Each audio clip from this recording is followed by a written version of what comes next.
Mr. Speaker, I thank you, and I recognize the pressure of time.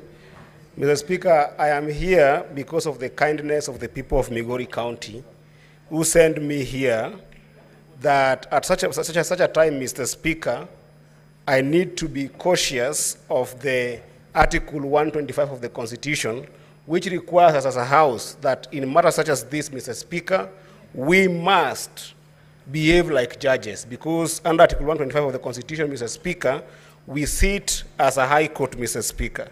And in the words of Socrates, Mr. Speaker, a judge is required to listen courteously, to answer wisely, to consider soberly, and definitely to decide impartially, Mr. Speaker. There were 11 charges, Mr. Speaker, that were put before us, Mr. Speaker, and they were put to us in the context of Constitution 2010, Mr. Speaker. The Constitution 2010, Mr. Speaker, came in the backdrop of two very important historic moments in this country, Mr. Speaker, that I must reflect on, Mr. Speaker.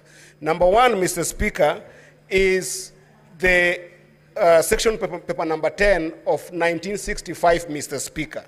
That section paper number 10, Mr. Speaker, divided this country into those who are important and those who are not important. The language that was used then, Mr. Speaker, was the idea of northern frontier district, Mr. Speaker, that then discriminated upon some communities, Mr. Speaker, against others, Mr. Speaker. Number two, Mr. Speaker, in 2007, Mr. Speaker, this country was divided on the basis of ethnicity, Mr. Speaker.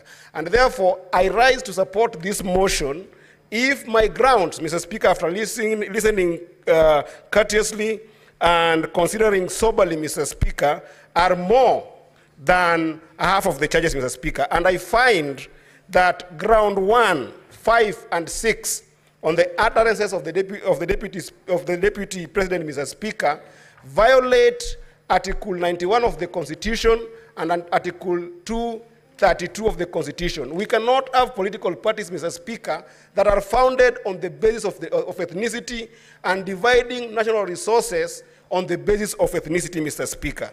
Number two, Mr. Speaker, that would make the ground number 4, which actually also happened to be reason number 4 for why the Deputy President must leave office, Mr. Speaker, the violation of Article 160 of the Constitution, Mr. Speaker, of undermining the judiciary, Mr. Speaker. There was an imminent threat to the judges there, Mr. Speaker. You realize that in my judgment, Mr. Speaker, I excuse ground number 8 on the basis of the fact that there was no proof that there was a petition that was not filed, Mr. Speaker. But on the threat, Mr. Speaker, I think that the Deputy President stands impeached, Mr. Speaker.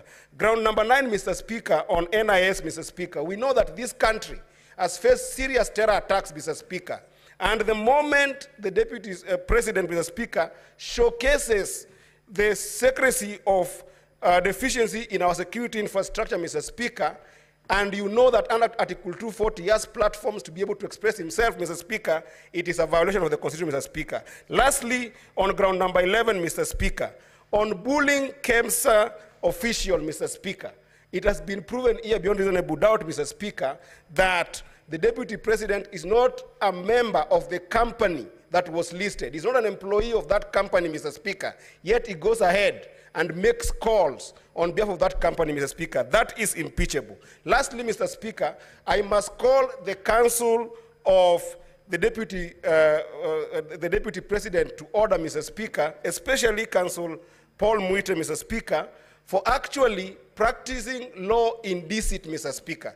You cannot say that at the level of the Deputy President, Mr. Speaker, he was okay in this house the entire time, and then when asked, you are saying you cannot be able to account for his whereabouts, and you know that the Deputy President, Mr. Speaker, also must be able to be taken care of by the DG of Health, Mr. Speaker, who could have given us a document to be able to substantiate whether the Deputy President is sick, Mr. Speaker.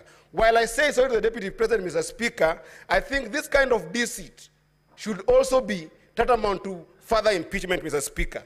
I do, therefore, say that on ground 2, 3, 7, 8, and 10, they are not substantiated. But on ground 1, 5, 6, 4, 9, and 11, Mr. Speaker, this is a fight against tribalism that is done by one individual that then we must Senator Osotsi, unfortunately, you only have 4 minutes because we terminate at exactly 10:30.